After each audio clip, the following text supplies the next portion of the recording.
Sacramento County. I'm super happy to have you all here today. We're just going to wait a couple extra minutes. I know I have some co-presenters that are also arriving.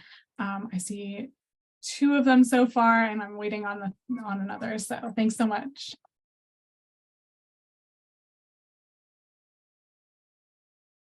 Now, just to make sure everyone is connected and able to hear and see, if by a raise of hands, if anyone needs additional support, feel free to raise your hand. I'll connect with you and see how we can help you out. Or if you are in the wrong room or you'd like to switch, please feel free to send me a message and I can send you some instructions on how to jump over to the other 10 workshops that are currently happening.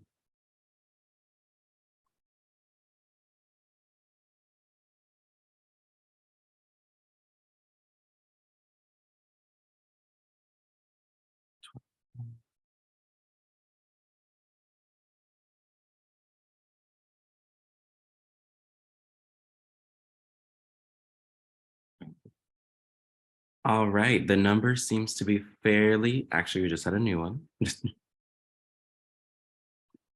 Fairly stabilized, Jasmine. Jasmine, Kimberly, and Neada, are we all in the room as of yet? I think we're missing Neada. Okay, I'm gonna go and find her. I'll be right back. Thank you.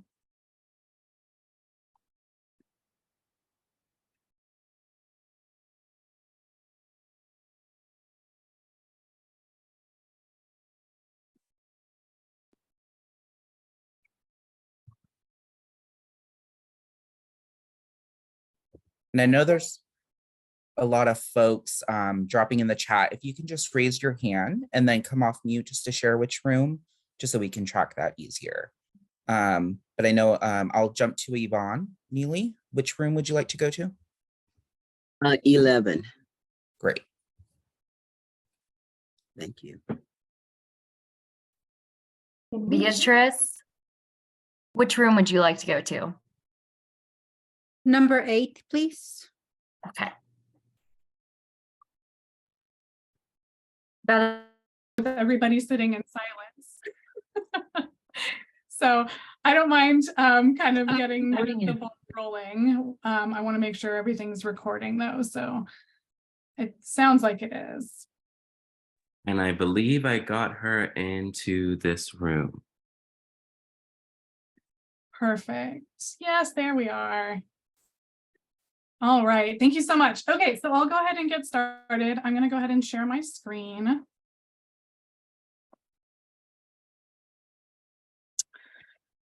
All right, so thank you all for joining us here today. We're going to talk a little bit about the journey that Sacramento County has taken on engaging community in our work. I am joined by Kimberly, Neada, and also Jennifer, who I added at the last minute. Luckily, she was able to join us, but her name is not on here. So I'm going to go ahead and just give a quick second for introductions. So again, my name is Jasmine Bronsan. My titles are Evaluation Senior Project Manager, and for Child Safety Forward Sacramento, I'm the project coordinator. And again, I'm out of the Child Abuse Prevention Center, which is in Sacramento County. Kimberly, do you want to introduce yourself? Sure, thank you. Hi, my name is Kimberly. I am a community rep and partnering with the Prevention Cabinet member as well. Thank you. Neada?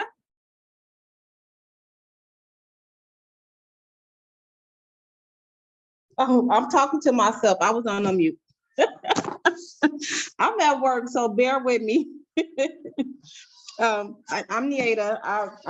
I'm so glad to be a community rep. I didn't know I was one, so I'm so happy. Thank you. Nice to meet you all. Thank you so much for Neada for joining us, even from your work. I so appreciate that. And Jennifer, if you want to go ahead and introduce yourself. Hi everyone, my name is Jennifer Mohammed and I'm a community representative. Thank you so much. All right, so one of our practices that we actually kind of built into our work working with our community representatives and now kind of put out everywhere is just letting you all know that, we're still learning how to best uplift community voice in our work. And so we're always interested to learn and hear more about what other folks are doing. But if you see an opportunity for improvement, or if there is something that maybe would have been helpful in this presentation or in general, we're always open to that feedback. We never claim to be the experts. We're just always on that journey. So I just wanted to begin with that quick statement. Throughout the conversation, I'm going to be doing most of the talking. I'm a fast talker, so if you need me to slow down or repeat anything, just let me know. But also, I encourage our community representatives, Neada, Jennifer, Kimberly, if there's something that you want to add to any one of these, I'll try to build a brief pause before I change slides, because again, I'm a fast talker. I'm used to getting through training on time, right? So I'm always pushing it to go forward. So if there's anything you want to add, by all means, please do. Okay. This is a little bit about our agenda today. We want to introduce you to the Prevention Cabinet and kind of what its role is and how that brought us to wanting to have community representatives. I'll tell you a little bit about why we chose community representatives as our kind of starting point with community. We'll talk about recruitment, orientation, feedback that we've received from our community representatives. And then we'll talk about our community listening sessions. We'll share some lessons learned, a little bit about what's next for us in this journey. And then we'll open it up for question and answer. I have 3 questions prepared in advance for my community representatives to share. But also, you know, I kind of let them know you all might have some additional questions. And so I want to make sure I leave time. I know they're the stars of the show and I'm just here to share kind of the journey. So I'll get that going forward. So in Sacramento County, our journey for our work with the Child Safety Forward Sacramento began in early 2019. So January of 2019. About 10 folks from Sacramento County got together and formed what is now referred to as the Prevention Cabinet. It was because of one of these kind of statewide convenings that began the work, but it began the conversation around prevention planning for our county and how that was going to move forward. For Sacramento County, after the 10 folks came back, they really wanted to get started and start to build towards that bigger picture of a prevention plan for the county. And so we sought out some structure and resources, and Sacramento, so the Child Abuse Prevention Council of Sacramento was given permission by the cabinet to look for some funding and look for some resources out in our world. And ended up being funded by our Department of Justice grant for Child Safety Forward. We were one of 5 demonstration sites, and you can see we're the only ones on this coast. So a big opportunity for us here to kind of showcase the work we can do here in California. And so that's what allowed us to kind of begin our structure. Our prevention cabinet has grown over time. You know, with this structure and additional funding, we're able to have a much larger cabinet, and it's really a robust multidisciplinary team of really dedicated folks. We have folks from public and private agencies. They're in executive leadership, and we kind of break them into what we call 8 different systems that all are centered with our parent, youth, and family voice as its own kind of central system. So we have about 39 members to date through about 21 public and private agencies, again, spread out across those 8 systems, plus our community representatives for our parent, youth, and family voice. As our cabinet grew, so did our opportunity to work together. And so we were able to form some additional committees. We knew from the beginning that we wanted a community engagement subcommittee formed. And even though it took us a little while to get that started, we always wanted to have that. So we always had that at the forefront. We also knew that data was a huge part of the work we do, and having a systems subcommittee to talk about how we can implement some of our changes was also vitally important. We do have a planning group, which are mostly made up of folks that were in those original 10, right? And we do have our community representative there as well. And then that additional funding through our Department of Justice grant also allows us to have an external evaluator on staff, which is a huge asset. And we'll talk a little bit more about how important it's been to have that neutral party at the table for us and for our community representatives. So once we began our work, we needed to kind of set our star, right? We wanted to know what we were all working towards. Today, I'm happy to say that across multiple initiatives in Sacramento County, we're all sharing one positive outcome statement. So if we're all successful in the work we do, this is what all of us will see in Sacramento County. In the Prevention Cabinet, we share our mission and vision. Our vision is specifically to see the elimination of child abuse and neglect deaths and critical injuries by 2030. So we had set out a 10-year goal for us to be successful. And we also decided on some values that we wanted to see represented across all of the work that we do together. Values included diversity, equity, and inclusion, collective responsibility and collective accountability with our partners, meaningful parent, youth, and community voice. You can see right off the bat, we knew that that was something that needed to be a part of all that we did. We've also, in more recent history, added that child and family well-being is, so that's not the recent one. The recent one is health and well-being are critical. Being mindful of self-care and prioritizing your mental, emotional, and physical health and well-being got added a little bit later on. And then child and family well-being is the responsibility of everyone in Sacramento County, not any one individual or agency. That is something that we have really held true to and worked really hard to be successful with, and requires a lot of collaboration and communication. So that's one of the ones that I think we saw more frequently. We also took the time to review data. We talked a lot about just different areas, but specifically we looked at our child abuse and neglect deaths and critical injuries, and came up with some just overall general areas where we could maybe intercept or areas where we could make changes, and identified some key kind of folks that we wanted to engage with in general. This is where we knew families were getting help. This is where we knew families there was an opportunity for us to engage in these places. And so you'll see this data kind of carried through into our community representation also.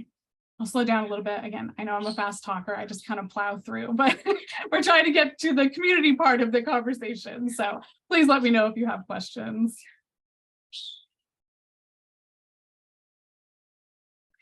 All right, so as we took all of that information, we sat down together and came up with our theory of change. If we held true to our foundational values, then we could be successful utilizing 4 strategies for our vision of success and reaching our positive outcome statement. Again, with our strategies, you'll see parent, youth, and community voice. You'll also see racial equity, trauma-informed systems and practices, and building and implementing a system of care. These are the strategies that we think we can use to make systems level changes and impact our overall vision and positive outcome statement.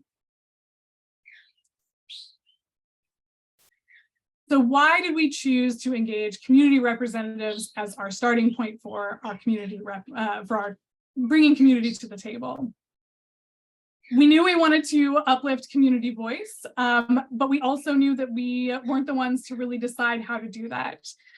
So the question became, how do we ask community how they want to be engaged? And so we definitely had some conversations. We definitely sought out some technical assistance and help throughout that process. But really what we decided was that we as a group decided that the place to start was to bring some community folks to the table to help us kind of build and grow what community would look like in our representation overall. We know that we weren't the experts going in. We knew we were going to make some mistakes, and that's okay. We built that kind of into the work that we did. One of those examples is that starting statement, asking for feedback all the time. We want to constantly grow and learn. But also we know that what works today may not be working tomorrow, and we're okay with that. We're okay with changing with that as the needs change for our community members. We did want community representatives to serve as individual representations of their stories. We don't want them to feel obligated to share on behalf of their entire neighborhood or zip code or race or ethnicity, right? We know these are individuals coming to the table to share unique experiences. However, we also wanted them to help us build those bridges to the community, right? We know that everybody is having conversations. We know they meet each other in different places and spaces. And so we're hoping that we can create that bridge and share communication across from our representatives. We also know that we are going to learn a ton from our community representatives, and they can really help us to understand the why behind that data that we just shared, right? So while we can look at numbers and look at all the root cause, we really want to know, why did we end up here, and how can we change that? How can we better that situation?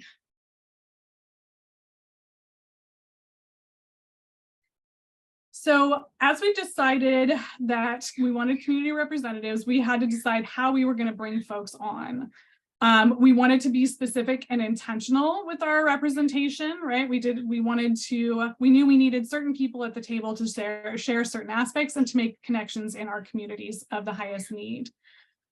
This kind of led us to build what we refer to as our matrix.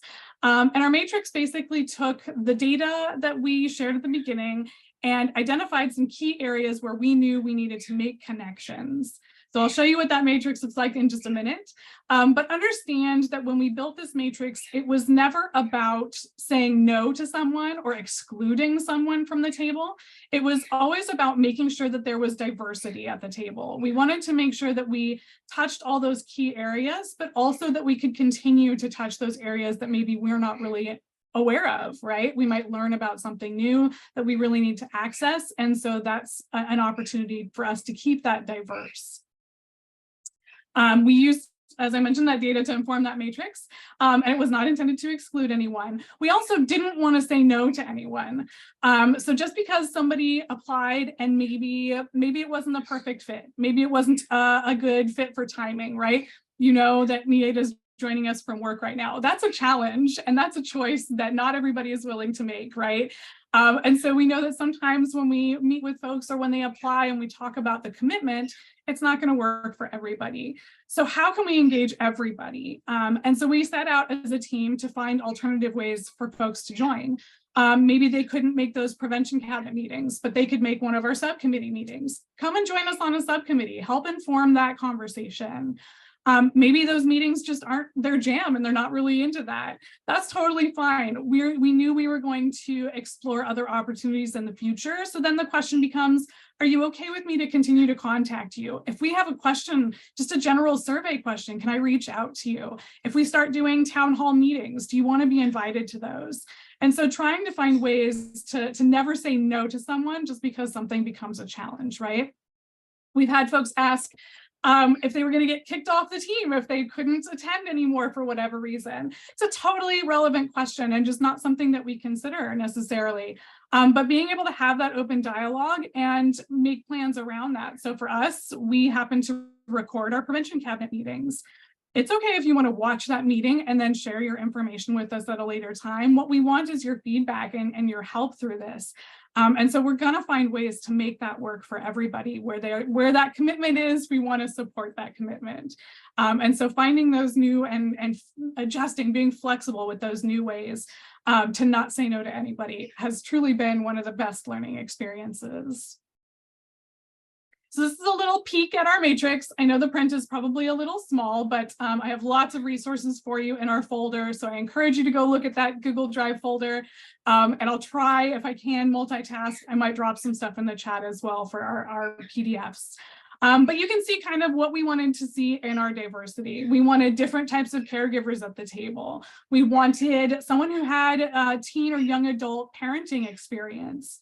We wanted diversity in our race and ethnicity, but also maybe we want someone with foster care experience, someone who has experience in English as a second language, or somebody who has engaged in what we refer to our system of care engagement, right? Those are those groups or places that we saw in our data where engagement might be possible. And so those are these areas that we really just want to make sure that, again, just because somebody doesn't touch every one of those or even any one of those doesn't mean we want to say no. It just is holding us to that diversity and making sure that we're capturing those opportunities to talk to different folks.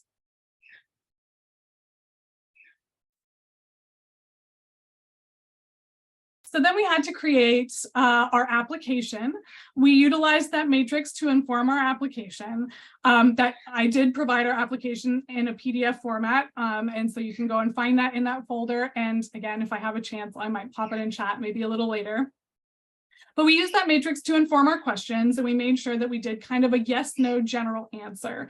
We don't need to know specifically what agencies or organizations you've tapped into, right? That's your journey and your personal experience. But we do kind of want to get a feel for, was it a service that you engaged in voluntarily versus maybe involuntarily? Maybe this is a service that you're utilizing because of financial stability, and maybe this is something that you've just had to access for whatever other reason. So most of ours are yes or no questions when it comes to that, and they're very grouped together so that, again, we don't need to know super personal information. Accessibility was also key in our application and role description. We made sure that our application was in a fillable PDF. It was in a PDF that could be printed. We were happy to go and drop off paper applications to anyone who was interested or any of the locations.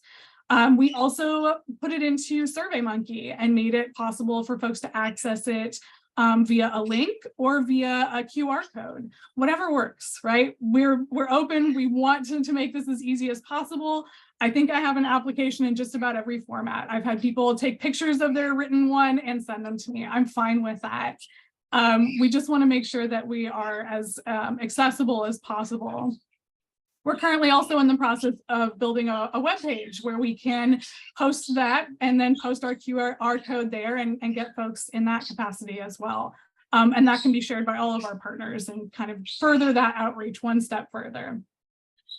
Another thing that we learned from our technical assistance team was that a role description might be really helpful in outlining some responsibilities on both sides of the table for our community representatives. We felt like they might want to know what we were expecting from them, but also what they should be able to expect from us as their partners in this work. I'm going to stop for a second. Jennifer, Kimberly, Neada, anything you want to share about applications or? Yes, I would like to share. Definitely with just the whole role description, I was kind of lost at first. I was like, what? I definitely know that I want to be a part of it, but how do I best utilize, me being a part of the community rep? So I was asking Jasmine 1,000 questions. I was like, what do you guys are expecting me to do? How can I best serve the need of it? So I was really confused at first, but with having that one-on-one time with her, definitely clarified a lot of different things. So definitely the key points of the outlines, expectations and responsibilities on both ends, and not just this is what we need from you. I really like how Jasmine said, not that we're learning from you, it works both ways. Because I told her, I was like, well, maybe one time I would like to, overcome my fear of public speaking, which I could reach out to other people in a similar situation. So definitely key factors of the role description is definitely a big help. Thanks, Kimberly, and so happy to have you here getting over your fear of public speaking. We told you we'd make the opportunities available, but we're so lucky to have you all at the table for this. All right, I know, super tiny print. I just wanted to show you kind of what our application looked like overall. Again, you could right now, if you want, break out your cell phone and scan the QR code. You can see what it looks like on SurveyMonkey. But again, we did provide that PDF in that folder so you all can take a look and learn a little bit more about what we asked and how we tried to make this as much yes and no questions and as accessible as possible. I would also like to add on that slide, Jasmine, I know just with me, it could be a lot of overwhelming. And if anything is a trigger to either one of you guys, you can possibly just skip over it because we're not here to rehash a traumatic experience. Like for one of the surveys I recently took yesterday, not in this services or anything, they asked me, has this in particular situation has happened to you? And not disclosing what they said, but it was like, yeah, but I don't really wanted to put that on a form of a survey or a document. So if any of these questions are too out of your guys' jurisdiction, because we're not here to cause any rehashing traumatic experience if anybody has experienced through any of these, especially with death and critical injuries with your child or someone else's child you're closest to. So please pass over that if it's causing too much discomfort. Thank you, Kimberly. So again, our role description, super tiny print, again, available in PDF format. But really what we wanted to do was just kind of highlight some of the key areas in that role description. So it includes our mission, vision, our positive outcome statement, our values, mostly everything that was included in our theory of change. It outlines the community representatives' responsibilities. So just generally, these are the meetings we're hoping you'll attend. These are kind of the perspective or, the opportunities we want you to share with us. And then what participation looks like. Here's how we're going to support your participation. Here's how, we need you to have either a stable internet or be able to come and join us in person. We need you to be available for certain periods of time. And then we, again, outline what community representatives can expect from Child Safety Forward Sacramento. We are going to provide an administrative person who can help you with technical things, right? So that's me. We're going to connect you with a prevention cabinet partner, somebody who's on the prevention cabinet already, who has experience and who you both can exchange learning information, mentor each other in different ways. And we'll talk a little bit more about our partners in a second. But we wanted to make sure that everybody kind of knew, but also so that we could have those conversations and learn maybe what we forgot to put on there. Because there's always something. There's always something that you don't think about that they're going to have, that somebody's going to have a question about or say, oh my gosh, we should have included that. So one of the things that I mentioned, one of our statement around self-care in our values came out of a conversation of revising our role description. So one of the things we like to do is bring this back from time to time. The Community Engagement Subcommittee reviews this with our community representatives, and we make changes, we adjust, we update. And so in conversation, we wanted our community representatives to understand self-care and to implement that. And it became a conversation of, well, everybody needs to do that. And everybody on our team needs to be aware of that. And so it became, something that was integrated into our core values. And so again, just finding those opportunities where you can learn even when it's not the expectation. We just thought we were updating a role description. So after our applications come in, it does take a person to kind of go through them. So I am that CAPC project coordinator. So I review each of the applications as they come in.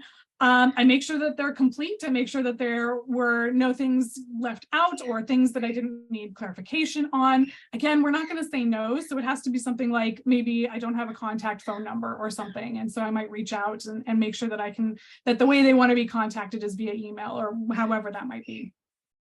After I'm done reviewing and completing and making sure everything's good, I de-identify their information and put it into that matrix, right? So we want to make sure that we are being diverse, that we're capturing those new opportunities, but also making sure that we are, there's not every single one is from the same neighborhood or whatever that might be, right? We want to make sure that we're getting out there and being diverse in that.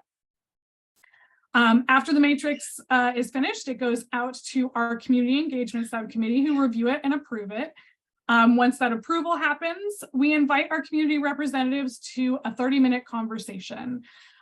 We, at this point, are just offering the opportunity to sit and chat. Our conversation, we basically go over our role description, make sure they have a copy of the role description if they didn't get one with their application.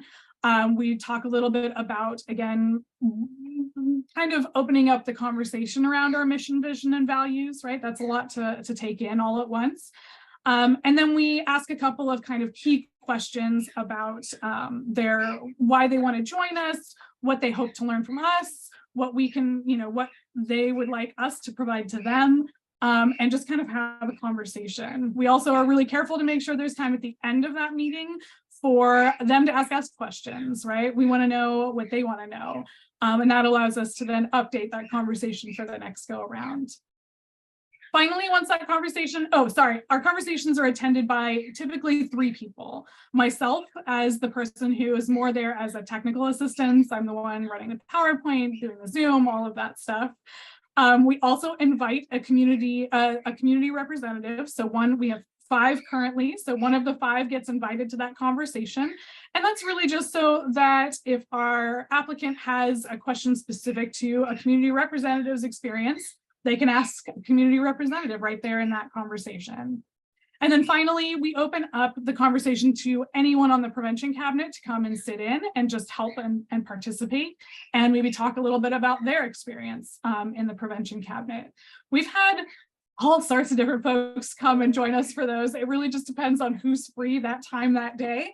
But it's been great to have everybody just kind of a different, I get to say this because I'm at all of them, just to experience what the different feedback is from our prevention cabinet members and our representatives in those conversations. It's a great opportunity to learn. And then finally, once that's all said and done, we'll have a quick conversation within our community engagement subcommittee and approve or find alternate forms of approval for our new folks. So again, we don't want to say no to anybody, but then we talk about, is this a good fit? Is this person, the appropriate person? Are they still interested? They might have changed their mind in that conversation if they're still interested. And then if they're not, then do we stay in touch? Do we invite them to that next opportunity? And so that's how we will end our selection process. So how do we support our representatives? We do provide a stipend for our community representatives. We do it in advance of their participation. This can get a little bit tricky and sometimes a little scary for our community representatives, right? It's us giving money to them, hoping that they're able to participate. And if somebody, oh my gosh, I had to miss a meeting, my kids were sick, what am I gonna do? It's just having a conversation saying, look, we've recorded it. Go watch the recording, give us your feedback, have a conversation. It's okay. We're gonna work through that. But it takes time to build that trust and to really understand, and make sure that everybody's comfortable with how that process works. So we do provide that in advance. It can be a little tricky, right? Our grants don't always allow us that level of flexibility with funding. And so we find ways to make it work. But we do provide enough to hopefully both support and compensate. We want to support their participation by allowing them to maybe pay for childcare for that 2-hour meeting or to purchase bus fare to get to our in-person meeting. But we also hope that there's enough left over that we're also compensating them for their time and work with us. They are working just as hard as the rest of us. Go ahead, Neada. And I was going to comment on it, that thank you. I appreciate that stipend because it does help. You can buy whatever you need with it. Like if you low on food, like you said, bus fare, gas money, it helps a lot. And it's really appreciated from me. I'm pretty sure from everyone else. But thank you. You're so welcome. And we're so happy that we have the opportunity to do that. Go ahead, Kimberly. Yeah, I'll definitely want to follow through with Neada. Sorry if I pronounce your name wrong, but yeah, I definitely like that it's not just so conformed to you can only go to this store and you can only buy these type of things. I mean, because it's a Visa card, you guys can, I would have more opportunities to use it wherever I best see fit, rather than you guys deforming it. Like you can only go to this in particular store, and what if I never shop there? So I like that open opportunity as well. So thank you. Thanks. Yeah. So we use, just so you know, we use Visa gift cards. That's our way to do it. It's hard to support advance payment when you're using just direct funds. And so that's the way that we've found to kind of meet that middle ground and make it hopefully easier for everybody to utilize those. With that stipend, though, also comes respecting our community representatives' time. We came out to about $50 an hour is what we're providing in stipends. And so just making sure that we're not asking more of our community representatives than what we're asking of them, right? If we ask them to come to a 2-hour meeting and we provide a stipend in advance for that 2-hour meeting, maybe then we say, oh my gosh, I really want to meet with them again and have another conversation about this key particular item. Well, we need to take that into consideration with how can we support them and stipend them for that additional conversation, right? So we want to make sure that we're always finding ways to respect that time, knowing that we're providing for a specific thing. Our Child Safety Forward Sacramento folks have prevention cabinet partners. They get to choose their partners, and their partners are folks that are already on our prevention cabinet. The purpose of this is, again, just to enhance learning, enhance the experience. It's really to, again, learn from each other. It's not about any one person It's not just our cabinet partners learning from our reps. It's not just our reps learning from our partners. It's that shared conversation and shared learning experience. And it can be everything from learning how to maybe speak up in a certain space, all the way to, I know Jennifer's had amazing conversations with her partner about all kinds of different things beyond just our prevention cabinet. And so just making sure that we are supporting them with someone who has experience and can help them work through this, but also that they can learn from each other in that way. It's also why we chose the word partner. We're very married to that word. we tried all the other ones, mentoring and all of that, but it really just is a partnership. They're both prevention cabinet members. They're both doing the same work. They're both providing the same, services on their end. And so we just want to make sure that we're respecting that in any way we can. And then, of course, they get me as their support staff. So I'm there to answer those questions, do the technical support stuff, making sure that I can coordinate if one of them does have to, miss a meeting, or if they do need to reschedule something. That's really my role. But it's a super important role in the sense that having somebody that they can ask those questions to, but also it's really important for you all to know, just because you need funds to support that person to really help coordinate that work. It is work, and it is something that's super important to our representatives. So having that kind of key contact person has been a super important step in this process. A little bit more about our partners. So as our partners kind of work together, our hope is that they're building friendship, right? Beyond just their prevention cabinet work together. We are making sure that there's a smooth transition. If, we will describe participating on the prevention cabinet. Your first meeting is going to be drinking from a fire hose, right? You're going to just get overwhelmed with a ton of information, a ton of words, a ton of different, we're talking about this initiative and that project. And somebody said earlier about us loving to talk about our assembly bill names. Like, we throw that around, no problem. Well, we think it's no problem, right? Until somebody identifies the problem. But we want to make sure that there's somebody that they can go to have that conversation and either be, what do I expect from my first meeting? What do I need to bring to the table for my first meeting? Or, oh my gosh, that first meeting was absolutely wild. What were they even talking about? And so being able to have that kind of transition person is one of the points of having that partner at the table.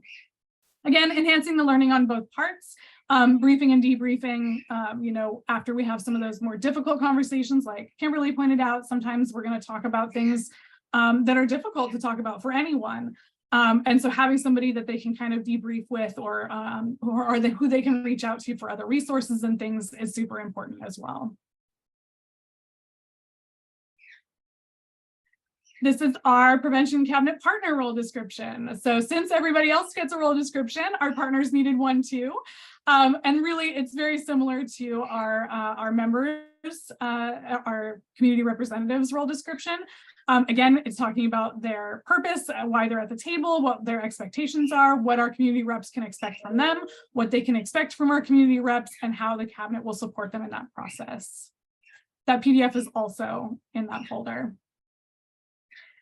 All right, after everything is done, then we're going to look at orientation. So we've reviewed your application, we've had a conversation, we've approved your membership, you want to be there. Now we have to get you oriented to the whole process. This is where our stipend begins, right? We're gonna give them a stipend upfront for that orientation before they even have the orientation. We're also gonna mail a binder of materials, and this is the same binder of materials we're going to mail any new representative. Any prevention cabinet member is gonna get the same binder, the same resources, the same information. It includes the PowerPoint that we're gonna use to go over what we've done to date. It's gonna include those role descriptions. It includes a list of members. It includes key terms and acronyms to know. So a ton of information in a binder. We also have it in a digital binder, so they can go online and look at it in a digital format if that's their preference. Accessibility is always key. At that orientation, we're going to talk about the work to date. We're also going to talk about logistics of meeting attendance, what it looks like to be there, who's going to be at the table, what those conversations are going to look like. We go over our mission, vision, and positive outcome statement in every single one of these meetings, and it's because it's a lot to take in, and so we continue to talk about it regularly. But also because it's important to keep that at the forefront. We're always going to be talking about prevention, even when we're talking about these really challenging cases and other things. We talk about our background and our purpose, and we try to get everybody up to speed with where we are. We also do community representative check-ins. So we found that we needed that neutral party, somebody that wasn't me, so you didn't have to hurt my feelings while you're giving feedback. But honestly, it's a neutral party that isn't really there. They're not a voting member. They're not somebody that's gonna do anything or share anything you don't want shared. And so we utilize our external evaluation person for this process. And so our external evaluator is able to reach out to our community representatives and just ask some general questions. Right now, our only scripted questions for these feedback sessions are the first set of feedback questions. And that's because they're specifically around what is it like? What was your orientation like? What was your application process like? What could we improve in those places? What was your first prevention cabinet meeting experience like? And that's really the only one that's scripted. After that, we asked our community reps who had been here a little longer, how often do you want to check in like that? How often would that be helpful? And we heard that the first year they wanted quarterly, the opportunity every 3 months to just have a conversation. Beyond that, they said every 6 months is probably fine. And so that's the way we're working on it currently. So as you join your first year as a rep, you're going to get 4 feedback sessions in that year. And those opportunities are just really whatever's going on in our cabinet is really going to kind of inform the conversation. But it's also informed entirely by what the community representatives want to share. I'll talk about a few things that we've learned from them in a second, but it's a wealth of knowledge, and it's a great opportunity for our cabinet members to share those advocacy points that maybe they didn't have an opportunity to in our cabinet meetings. And so that's something that we've kind of found to be helpful. I want to also say, I skipped over at the beginning when I talked about why community representatives. One of the things that we considered was having a parent cabinet or like a parent advocacy group. It's something that's pretty common and folks like to do that. The reason we decided we didn't even decide against it. The reason we went with community representatives is because we wanted them to have the full experience and be equal members on equal standing and to not feel separated from the work we were doing, right? We didn't want that disconnect to be present. However, something we've learned now is as we've gotten more community representatives at the table, they've asked for an opportunity for them to come together and do have conversations. And so we're working on pulling together their own subcommittee that they can own. They can set the agenda, they can set the, what they want to talk about, how they want to bring that work forward, what they want to ask of the cabinet. And so now that we have a good number of our community representatives, we're working towards having that opportunity available as well. This is just a look at a check-in. I did also PDF this. I know, again, tiny, but this was what our first kind of check-in really looks like. Again, we're going to talk about recruitment, what the kind of conversation process looked like. What did onboarding feel like? That's that orientation and first meeting. And do you feel like you're able to engage in the work so far? And so this is just one of our feedback sessions with some of our reps. And I will share a couple of little snapshots. So these were some of the pieces. We took the feedback, and we do this consistently. We bring our community rep feedback to our community engagement subcommittee, and that subcommittee will take a look at it and try to find ways to incorporate that into the work we do. I'm taking up too much of your time, so I'm going to kind of skip through this. But just one example is that making sure information is accessible, right? And so how can we make sure it's accessible? We're going to give reminders at our cabinet meeting to make sure that everybody's using language that's accessible. And if it's not, we're going to find a way to follow up. We also decided we came up with a creative way to encourage our partners not to utilize acronyms in our meeting. It's more of a verbal swear jar, if you will, where we say, oh, that's a quarter. You said, this acronym, and we'll break it down into what it actually means so that everybody at the table understands what that looks like. But we talked about going so far as to monetize it and then donate the funds or whatever, but we didn't end up going that far. But that's just one example of how we've utilized feedback from our reps and incorporated it into our work. So 1 year later, we have 5 representatives at our table and 1 pending application as we speak. We have moved beyond our initial recruitment. So our initial recruitment was through our partner agencies and orgs, and now our community representatives are doing the work for us. Our community representatives are out there in their community and recruiting folks for us now. So that's a step in the right direction. Again, we review that feedback and we incorporate the feedback. And again, I talk about, some of the things that have grown from that. One thing is our community representatives have asked us to give them feedback. How are they doing? And so we came up with a way for their partners to kind of have conversations with them about, here's how you're doing. According to your role description, we asked you to do this, this, and this. Here's how we feel like you're doing. Here's maybe some areas where you can continue to grow in those places. And so the tables have been a little turned there. Currently, we're in the process of doing community listening sessions. This is the next step in our community engagement. Now that we had community at the table, we asked our community representatives, how should we engage them and what can we do? How can we do that best? So we learned a lot about process-wise what we should do. We also had them review each of the questions, give feedback on the questions, give feedback on the approach. We talked about, how to inform folks in advance. So what this really informed was every person that registers for a listening session, I send them the PowerPoint for the listening session in advance. They have the questions in advance. They also have resources for mental health hotlines and resources to reach out to if the conversation gets heavy or if they need someone to speak to either before or after the process. And so just making sure that we are utilizing our community representatives to help inform our connections to the community at every chance we get. I'm going to kind of skip over most of this. You can read about it. I've also included, I think, the protocol in our PDFs. But again, we stick to our same standards. We're giving the same stipends to our listening session partners as we are to our community representatives for their time. We're making sure that we're supporting them in any opportunity we can. We also invite our folks who participate in our listening sessions to come join us at the cabinet, and we make that opportunity available to any one of them as well. And so making sure that we are also honoring their time by coming back to them later and saying, hey, come to this meeting where we're going to talk about the feedback and what we learned, and you can see it incorporated into the work that we're going to be doing. These were our 4 questions. So what do you love about your community? What's working well to support children and families? What isn't working well? And what are the top 1 or 2 things family serving agencies need to do better to support families in your community? So we came with those open-ended questions and let folks talk. And I can tell you after doing 6 of them, we've learned a ton. And I can't wait to have that final summary out and available. Lessons learned, again, I'm just going to really quickly touch on these. We talked about there's a place for everybody.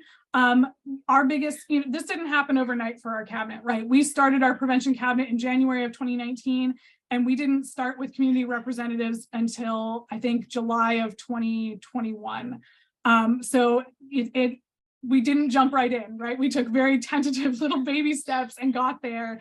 But having that subcommittee really helps, and having folks who really advocate for community really helps to have those folks at the table. And so now we are where we are.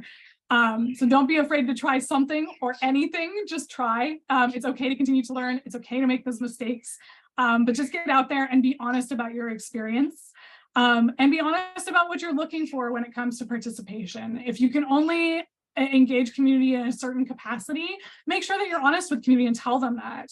I think that makes a real big difference. And again, approaching everything with honesty and transparency, but don't expect trust without healing. Just something to keep in the back of your mind, right? We have to build that relationship, but we build it by creating trust and transparency. It has to be a safe place for folks to be able to share. Again, providing that external person and different people to talk to in different capacities at the cabinet, I think makes a difference as well. I included some resources and some TA that we've used in building this work. And so again, that's all in the PowerPoint. We also always look back at our spectrum of engagement. I'm sure you've seen this at some point. I adore Junius Williams, who talks about this constantly, and I will talk about it constantly as well. But we use it as kind of our guiding star on how we can do better, what we can do next, how we can continue to engage community at a higher level. Go ahead, Jordan. Thank you, Jasmine. I just saw a couple folks are going to be hopping off at 12, and I wanted to give you the chance to share the presentation link if you wanted to do that, or if you had any resources to drop them in the chat for those folks that had to hop off. Yes, so what I'm going to do, I'll go and grab some of those PDFs and drop them in the chat, and I'm going to let our community representatives just share a little bit about themselves so you can hear from them directly. I'm just going to start. I see Neada first on my screen. So Neada, if you want to start and just share a little bit about how you learned about becoming a community representative. Well, I learned from a Child Action, someone that works for Child Action. She referred me, and I was shocked that she referred me because I wasn't expecting, and I didn't know anything about this community. So I was honored, and I was shocked at the same time, and I was scared because I'm like, I'm gonna get on here and tell all my business, and then they gonna be looking at me like you're not a good person, a good mom. And so it was just, I had a whole bunch of emotions going on. But yeah, someone that works for Child Action, she does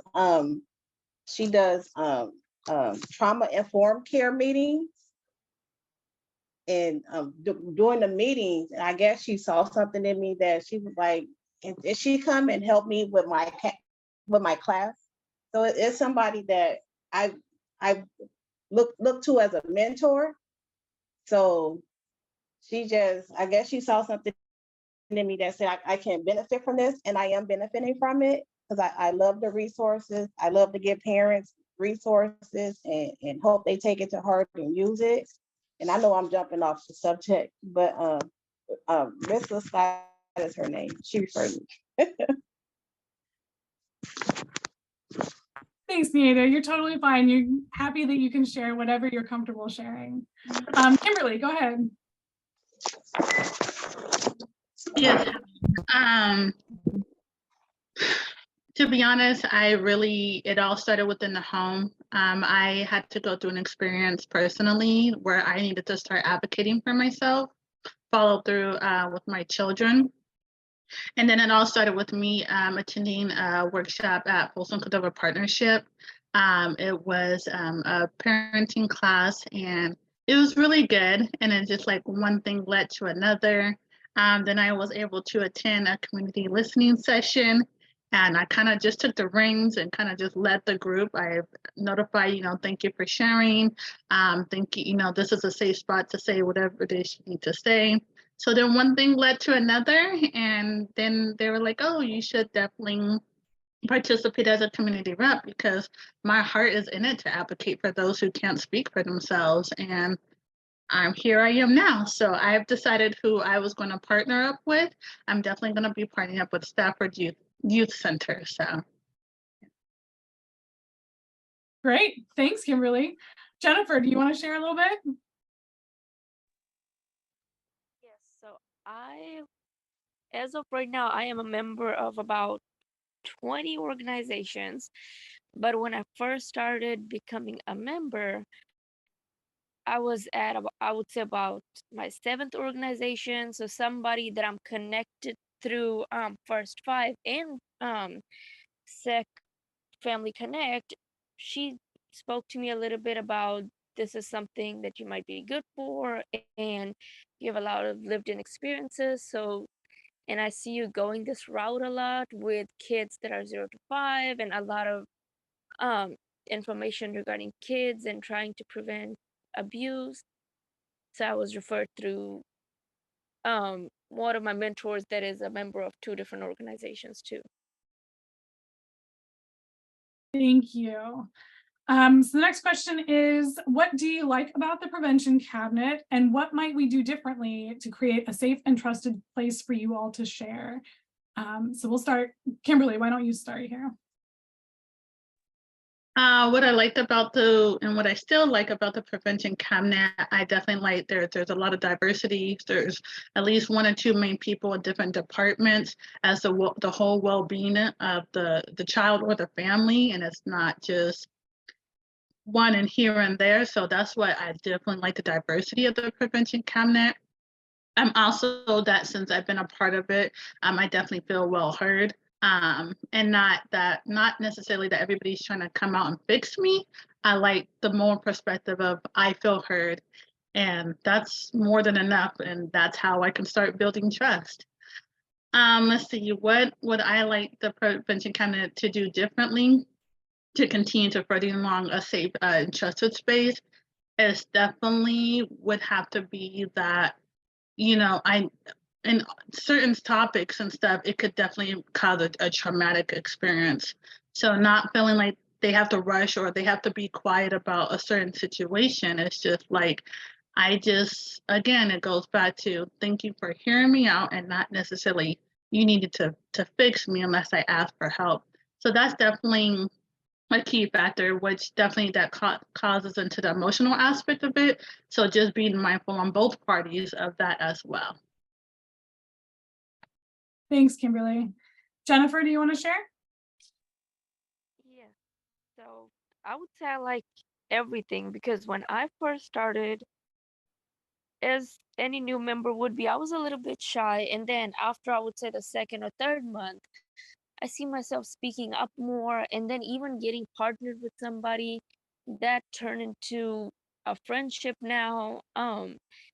And then aside from that, the check-ins help out a lot because I'm able to voice my opinions. And even with our recent in-person meeting in April, it was as if we had known each other for so long because I had joined last year, but it felt like a lifetime of friendship.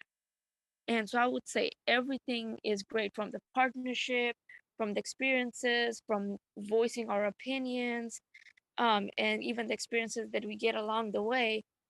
And the best thing that I would like is Jasmine is always a click away. I could be texting her, I could be emailing her, whether it's few minutes later, but she's always there no matter what. And then even getting partnered, partners are wonderful too, no matter who it is. They give us a lot of feedbacks and help in improving us a lot, like giving us better experiences. And when it comes to changing anything, I would say nothing at all because so far I've had one of the most best experiences ever as far as any organization goes. Not only by getting my answers to all the questions I may have, but also because I recently had a personal experience of my kids getting sick, and I had the fear of, oh no, what if my stipend gets taken away, then what? And just seeing that is not that way, because I've had some experience similar to that with other organizations before. So I was pretty grateful and thankful because I'm like, oh wow, I get to even voice out my opinion even after the meetings without having the fear of how am I going to provide for my kids? Because $200 puts food in four of our members' mouths every single month. So everything is great, and I would not even ask for any changes at all. Thank you, Jennifer. You're so sweet. And we're so lucky to have you at the table. Lucky to have all of you at the table. So thank you for being there. Neada, do you want to share? Of course because you're always there. Even when I miss meetings and I call you, you don't reprimand me or anything. You're understanding. And then my first meeting, I was so scared, but I volunteered to be the note taker, and I didn't know I was taking the notes right. And everyone was so sweet. It's like, oh, you're doing good. You're doing well. So, and I wouldn't change anything. Only thing I would probably change is just, I like how you do the process of letting people join. I would just offer it to whoever, to parents, see if parents want to join, so they can see and get an understanding of why it would be beneficial for them to be a part of this community. That it's not a bad thing to be a part of. Thank you so much, Neada. You know, I would take everybody if we could. It would be the whole cabinet of parents and caregivers if we had the opportunity to do that. All right, so then what's some advice that you would share with someone who wants to engage parents or community members? And we'll start with Jennifer. I would say making a connection with them and letting, with your words, I would say giving them the comfort of, we are here for you, and this will not only help you, but it will help the kids out there to not go through what we went through. And also just connecting to that family level, having the connection of what is your story, and also hearing their side of the part as to what's going on with them, and coming in between with that connection too, on not just, hey, we're here to help you, but also how can we help you? Thank you, Jennifer. Let's go back to Kimberly. My first advice is that that is definitely amazing just to hear other people's perspectives, myself included, as I'm speaking to myself.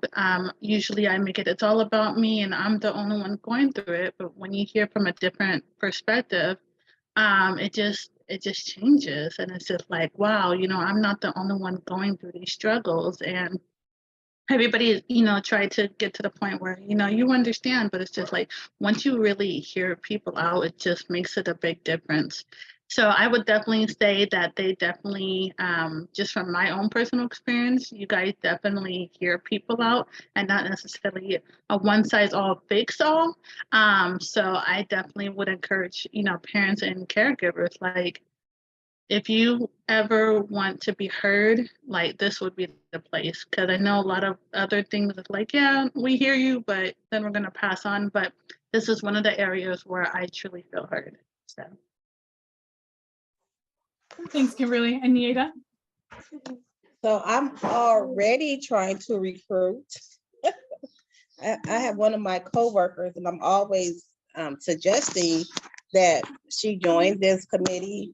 I've already sent her a link. I think it's a meeting next month that she signed up for to join, to be a part of. So yeah, I'm already recruiting, but I would love, honestly, to recruit the parents, but I don't know the verbiage to present to them, because I don't want them to think that I'm saying that they're a bad parent. So I would just need help on how to present the parents joining the committee if they can.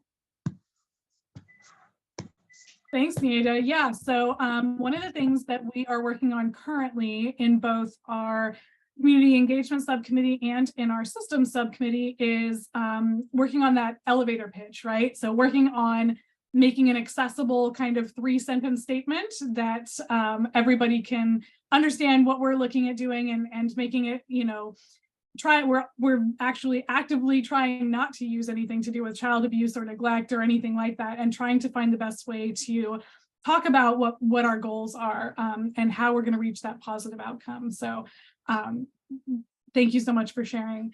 I see that we're going to get kicked out in just a minute or so, but if there's any questions that you all have, or any follow-up information that I can share, please reach out to me. My email and information is at the end of the slide. I'm happy to touch base with Kimberly, Neada, and Jennifer and ask them any questions you might have for them as well.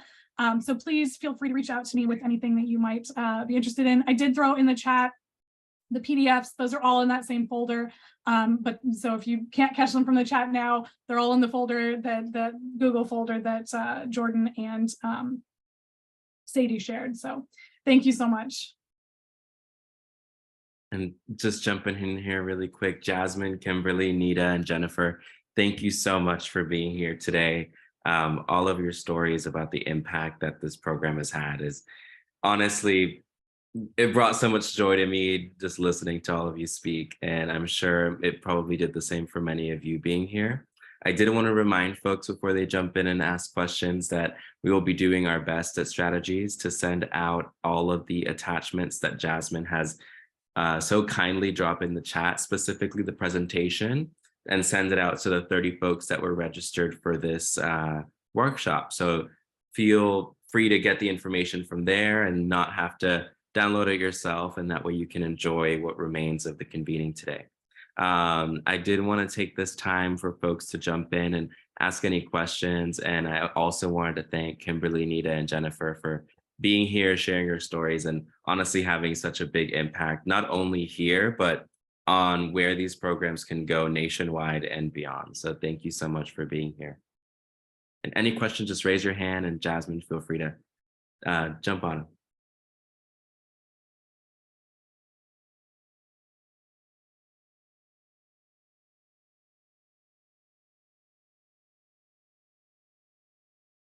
Yeah, I don't know if there's any questions. You guys are welcome to ask me or ask any of our community reps.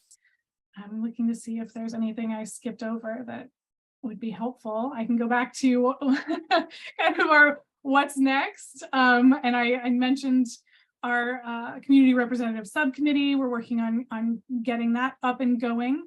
We're incorporating our community listening session feedback into our strategic plan. So as we are closing out, they'll finish this month, our listening sessions. We're going to take all of that information, and luckily, again, for our external evaluator who will summarize a lot of that work, we are also partnering on that work. So in Sacramento County, the Prevention Cabinet is working on our strategic plan, but we are the governing body for Family First Sacramento, who's building that CPP, Comprehensive Prevention Plan. And so anything we do, we try to do in partnership so that we're all, again, reaching towards that same goal. And so we partnered with our Family First Sacramento folks to do those community listening sessions together and to share that feedback so that we're all addressing community needs, but also not creating that survey fatigue with our community as well. Neada, did you have something you wanted to share? Yes, I have one last question. I printed out the warm line resources that you sent me. And again, like I said, I work with parents, and I just want to give this to them, but I don't want them to think I'm judging them or I'm saying anything negative. So my thing is, because me, I'm blunt, I'm just going to say it. But I just want to know what would be the best way to present this to them, especially with the parents that I know that really need to take it into consideration. Yeah, so Neada, I'll connect with you and we'll talk about the best way to approach that. And we can talk a little bit more about what's included in that resource and how you can kind of highlight without making